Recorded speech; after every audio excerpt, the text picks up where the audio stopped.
Tanto que no começo eles traduziam compaixão, né, Nindi, né, em tibetano, ou Karuna, né, em sânscrito, eles traduziam antigamente como misericórdia nos primeiros tradutores. Era misericórdia. É muito antigo, muito antigamente os textos usavam misericórdia, ou Tara, misericordiosa, Coninha, misericordiosa, não é? A Deus, nesse sentido, porque isso vem desse hábito. Todo mundo ficar bonzinho, ser bonzinho. Depois foi mudando para compaixão, o tempo piedosa, né? Mas ele ficou na compaixão ainda.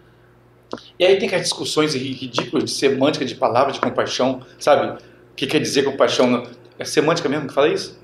Isso, da raiz, sabe? A raiz que está falando de Karuna, em sânscrito, em Nindi. Eu já falei com vocês que existem duas palavras para compaixão em tibetano, Nindi e Tude.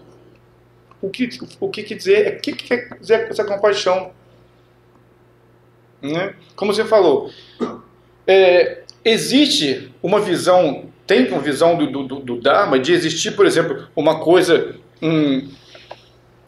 O olhar de compaixão, quando a compaixão é manifestada, quando a compaixão no sentido, essa compaixão exercida, que eu falei com você que é Nindi, ela é como se fosse fazer uma analogia, é como você olhar um pouco para baixo. Reconhecer que seres sofrem, estão sofrendo e estão gerando causa para o sofrimento deles, ali futuramente. E não importa se é por piedade externa ou se é por própria ignorância deles. Isso não é olhar que a pessoa, ele é bonzinho, está sofrendo. Não. Ele é mau pra caramba. Ele está matando muita gente. Eu reconheço que aquilo ali é só sofrimento e causa para mais sofrimento no futuro. Senão a compaixão vai ficar, quando falar de piedade, vai ficar só para aqueles que são as vítimas. Né? Eu lembro que quando teve o 11 de setembro, eu estava no retiro. A maioria dos retirantes eram americanos, era eu, brasileiro, Lama Karma tibetano e 5 americanos. E eu não sabia da extensão da coisa, porque eu entrei no retiro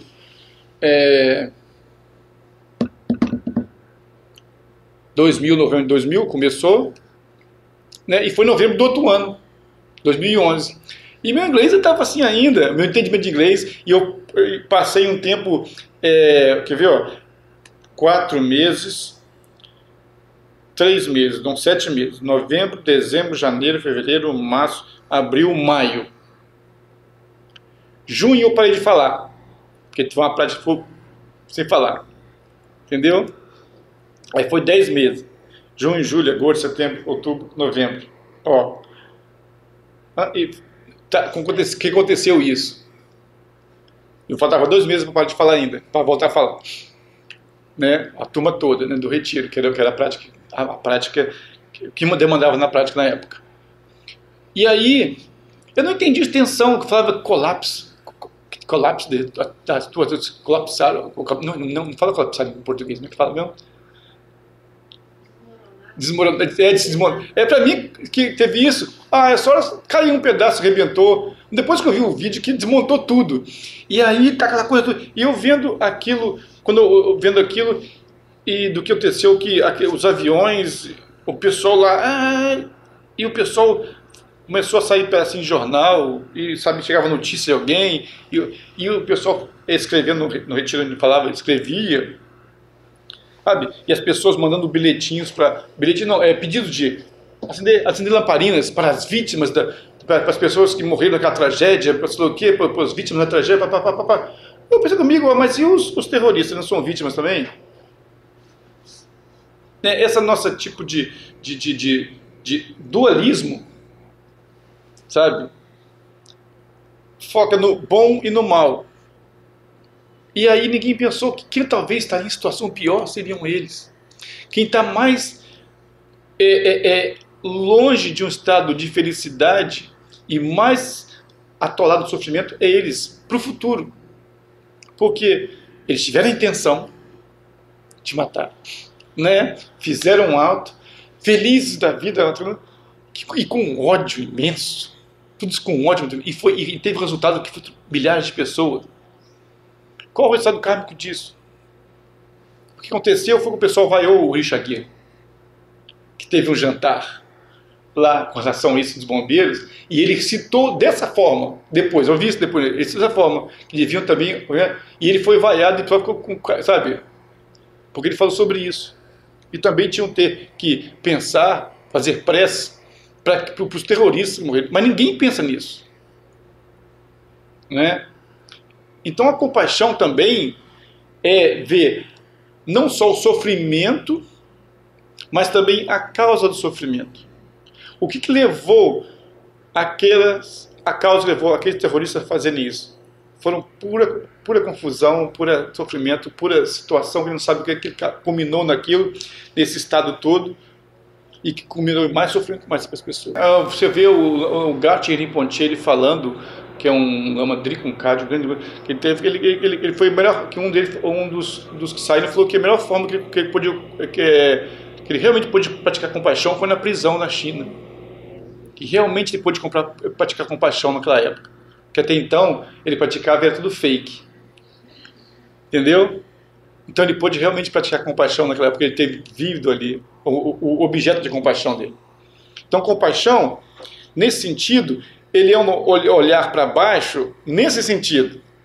Porque de seres que estão mais... É claro que nós também estamos emaranhados em confusão e sofrimento. E gerando causa para o sofrimento. Mas nós vamos ver aqueles que estão piores que nós. Entendeu? E não tem essa visão. Então compaixão é como se fosse... Ou a diferença do amor-bondade. Sabe? Que é um olhar linear. Né? Que a gente repete, posso todos eles serem felizes, ter causa da felicidade. Né? Isso aí é Jampa, é Maitri, né? Que é você ver a mesma coisa, é ser carinho. Isso envolve carinho, gentileza, conforto, bondade nesse sentido, né? De você ter uma conduta, um meio de vida totalmente tranquilo e pacífico, sabe? Carinhoso, gente, sabe? E agora, compaixão é um pouquinho assim para baixo, é você focar mais nesses que estão sofrendo e estão gerando causa para o sofrimento. Porque uma coisa é você você deparar com o sofrimento em si. Aí você sente, sabe, a coisa, né? Eu vi isso, vi aquela cena que gerou... Né? Isso é um nível de compaixão. Compaixão mais profunda, mais ainda de sabedoria, é entender a compaixão focada não no ser em si, mas focada na causa, nas situações condicionadas. Por exemplo, você deve lembrar que no livro do Kalu Rinpoche ele fala que o Sansara é muito engraçado, dá vontade de rir do Sansara, porque tinha aquela cena que eu falei que tem a mulher amamentando uma criança, comendo um peixe, o cachorro vai latir, ela pega o peixe, joga no peixe e chuta o cachorro, né?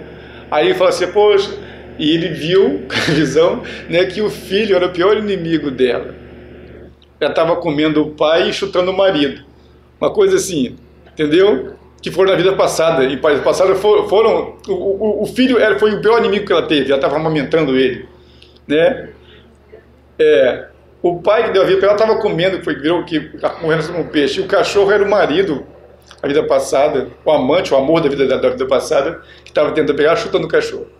Sabe, a compaixão com relação aos fatores condicionados é nesse sentido, sabe? Como essa coisa assim. Tudo que leva a isso. Porque às vezes não é só a sua ignorância não saber que te leva a isso, mas existem as causas, que é a ignorância em si, claro, e existem as condições que proporcionam que isso venha a surgir. Sabe? Então você focar em todas as condições que isso acontece. Isso é uma compaixão diferente. Você não precisa se sentir, tipo, sabe, extremada, mas você vai entender e vai ver, sabe, isso vai gerar sabedoria de como proceder. E não vai ser uma coisa emotiva de que a emoção do quadro, às vezes, tome um pouco do seu discernimento. E você acabe depois fazendo algum ato só motivado pelas emoções. E aí acontece, quando você conhece toda a engrenagem daquilo que funciona, vê a engrenagem do Sansara, e isso é fácil, porque você vai entender sobre permanência, sobre karma, causas e condições, e sofrimento dele samsara, você vai entender que tudo isso funciona assim. Quando você vê que isso funciona assim, você vai ter uma clareza maior de como poder agir ali dentro, de acordo com a sua sabedoria, sem se envolver tanto emocionalmente. Por isso você lembra de bodhicitta relativa, que depois divide em duas, que é bodhicitta de aspiração e ação. A aspiração é a compaixão para todos os seres, mas a ação, ela precisa de quê? Que você adquira sabedoria para poder agir correto na ação. Enquanto isso, a aspiração é a mesma, no sentido de beneficiar os seres primeiro. A base mental é compaixão pura, de primeiro pensar no outro. Mas a ação, ela tem que ser coadunada com isso. Às vezes eu falo umas palavras, não sei se está certo. Certo? Né? Tem que coadunar com isso. Porque senão, imagina se você tiver uma compaixão, essa compaixão com seres dessa forma, que é a aspiração, sabe? Que quer todos os seres serem livres do sofrimento, das causas do sofrimento, tudo. Mas aí, suas ações vão nessa direção também. Aí você vai atropelar. Imagina o que você vai fazer. Você vai, o Tarsila de Pontier, ele dá exemplo, fala que se fosse isso, ele falou de uma secretária de um dentista, por exemplo, que fosse se sentir comovida por todo o dente de todos os seres que aparecesse naquela pedaço na frente. Ia ter uma fila do consultório de dentista de gente, cachorro, crocodilo, jacaré, sabe? Elefante, cavalo, tudo que tinha com problema de dente, ela vai botar na frente, vai, né? Fazer o meio que vai agendar para o dentista, porque ela quer, só vai, entendeu? Então a sabedoria vem para poder fazer essa discriminação, como as coisas funcionam. Que aí tem a sabedoria discriminativa, sabe? A sabedoria que discrimina como todas as coisas funcionam em si, como todas as coisas se manifestam. Aí depois dessa compaixão de ver isso, tem a terceira compaixão, sabe qual que é? A compaixão, por exemplo, de um Buda, ou compaixão já estabelecida naturalmente, é que a compaixão já está lá. Qualquer um que você encontrar, seja de qualquer for, a compaixão já está lá. Ela não precisa se manifestar, ter um agente para se manifestar. É o estado natural de compaixão, independente de que vai se encontrar. Senão a nossa compaixão de misericórdia, como você falou, ela fica no âmbito só daqueles que são apiedados. Aquelas pessoas que são muito más, né, horríveis, não vai ter compaixão para ela. Né? Mas a compaixão mesmo vai ser compaixão não só para as pessoas, mas para todos os seres. Tá? Todos. E por isso que compaixão e sabedoria tem que andar junto. Sabedoria, ela é a base natural de como as coisas são, é a vacuidade em si, a natureza de todas as coisas. Né? Compaixão é essa luminosidade. As duas não são separadas. Né? E quando a compaixão se manifesta, nós achamos que vira dualidade. E na verdade, de um Buda não é dualidade. Como eu disse, porque é natural, é inseparável da natureza última. E assim, a gente fecha, tá? Um pouco de entendimento sobre isso. Dá pra gente pensar, refletir, qualquer coisa, sabe? Nós só escutamos, né? Aí agora vamos pensar, entendeu? Na hora do almoço, tem que pensar um bocadinho, refletir sobre tudo que foi dito. Depois começar a querer fazer o quê? Botar em prática. E a melhor forma que tem que fazer isso é começar a dedicar ao mérito, né, de qualquer tipo de benefício, realização que a gente possa ter tido obtido agora, né, que isso seja de benefício para todos os seres, não só que se acumule. Senão fica para mim e depois não fica para o outro, né? Oi sonandi tamche zipani tone nipe danam pajini chegananche balado paye sipet solendo a drawai shu